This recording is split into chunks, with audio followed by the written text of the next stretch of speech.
Bien, para finalizar entonces vamos a cerrar haciendo una breve alusión al último tramo del texto que nos parece importante porque rescata de alguna manera dos grandes cuestiones.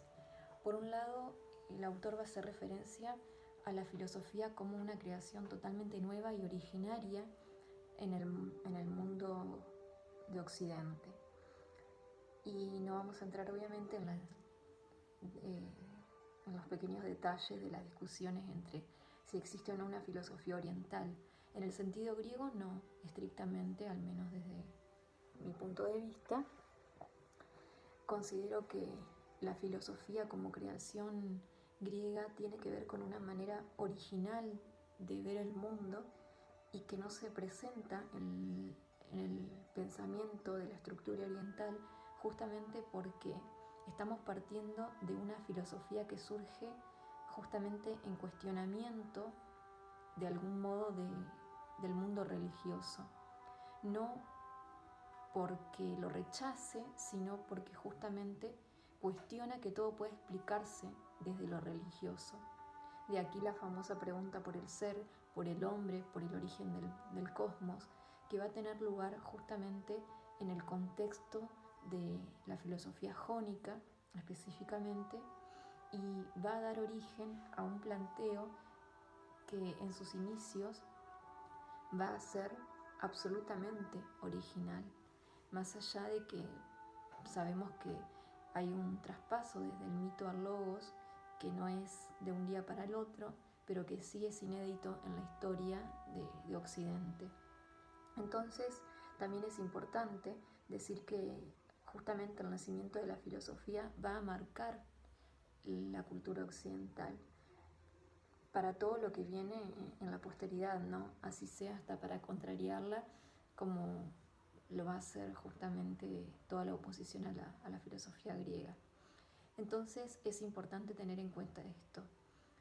Cuando nosotros iniciábamos la explicación del texto, yo les decía que Aristóteles refiere al hombre como aquel que desea por naturaleza conocer, y justamente esta característica va a estar dada en todo el mundo griego. Y eso va a hacer que se piense la educación de una manera peculiar. Es importante de todos modos resaltar algo que no está por ahí en el texto, pero que seguramente a ustedes les va a surgir, como por ejemplo la idea de que, no la idea sino el hecho de que en la Grecia que conocemos hubiera esclavo, que la mujer fuera desconsiderada, de que se asesinaran a los niños con determinadas discapacidades. Entonces son cuestiones que no es que nosotras no las estemos negando, sino que no estamos trabajando sobre esas cuestiones porque para el contexto son creencias válidas. Es decir, así como para nosotros hoy tener un pájaro en una jaula no es ilegal, porque justamente la gente lo puede ir, comprar y ponerlo en una jaula, pero sí hay gente que está en contra. Hubo un momento en donde no se pensó, por ejemplo, estar en contra de eso.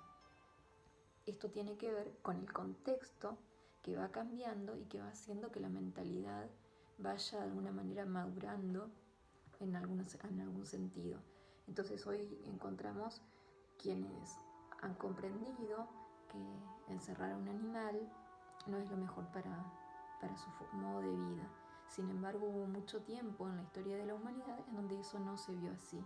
Entonces, lo que hoy nos horroriza, en otro tiempo no nos horrorizó.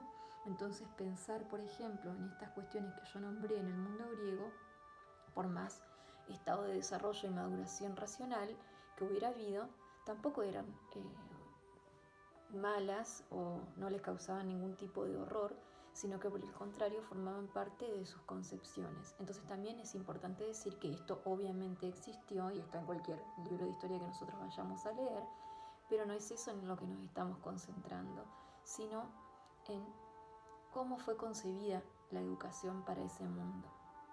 Tampoco estamos diciendo que fue la mejor forma de concebir la educación, sino que estamos hablando de su originalidad y de su constante vigencia a lo largo de la historia. Entonces es importante que esto nos quede claro para poder avanzar antes de empezar a tomar alguna posición respecto de ella, y que siempre las concepciones que se van transmitiendo a lo largo de la cátedra son pensadas como herramientas para una hermenéutica pedagógica que no sea positiva, es decir, para que podamos preguntarnos acerca de ellas desde el presente y ver qué tienen para transmitirnos y qué podemos tomar. Dicho esto, es importante aclarar entonces, para finalizar, esta idea que Jagger va a plasmar acá, que dice: los griegos vieron la educación como un proceso de construcción consciente, es decir, la educación tiene la característica en este tiempo de no ser un mero proceso repetitivo, sino muy por el contrario, es un proceso de análisis, de reflexión, de contemplación y de crítica. Y esto se ve en el mismo contexto del mundo griego, ¿sí? El ejemplo más claro lo vamos a encontrar en los sofistas, o por ejemplo hasta el mismo Sócrates, quienes van a cuestionar determinadas acciones dentro de la sociedad ateniense. Entonces esto es importante porque acá rescatamos justamente la idea de la educación como un proceso que nos permite ser críticos y ser conscientes de aquello que estamos aprendiendo en los procesos educativos. También es importante rescatar otra idea que el autor menciona y dice así: en el pueblo griego no hay individualismo, sino que hay humanismo. ¿Y esto por qué?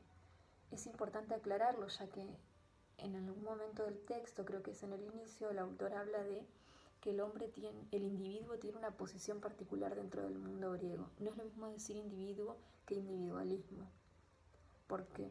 Porque acá estamos hablando de un hombre que se considera único, particular, peculiar y tiene una posición en el mundo, por eso se sitúa como individuo, pero pensado en comunidad, muy lejano a la idea de individualismo que nosotros conocemos ya en el mundo contemporáneo.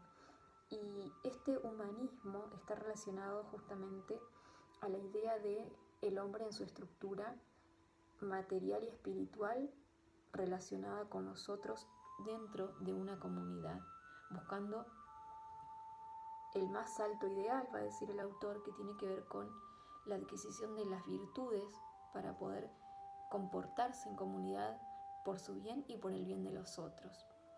Y vamos a cerrar esto con una frase que dice: el hombre de estado formado en todo su ser es la imagen del hombre genérico en su validez universal y normativa. Si bien ya nos referimos a esta cuestión, es importante tener en cuenta que acá cuando se piensa la educación se piensa justamente en ese ideal de hombre.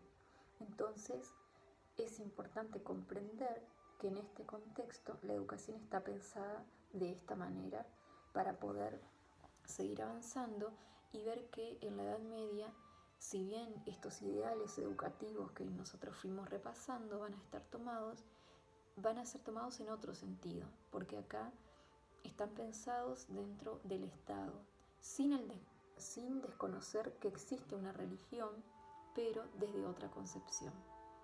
Y así cerramos entonces las ideas centrales del texto de Jagger, que son aquellas que nos van a permitir comprender de algún modo, muy humildemente, lo que quisieron los griegos para la educación. Este texto entonces nos va a permitir también acercarnos a todo lo que se fue planteando en la clase y esperamos todas sus preguntas, todas sus dudas o sus apreciaciones.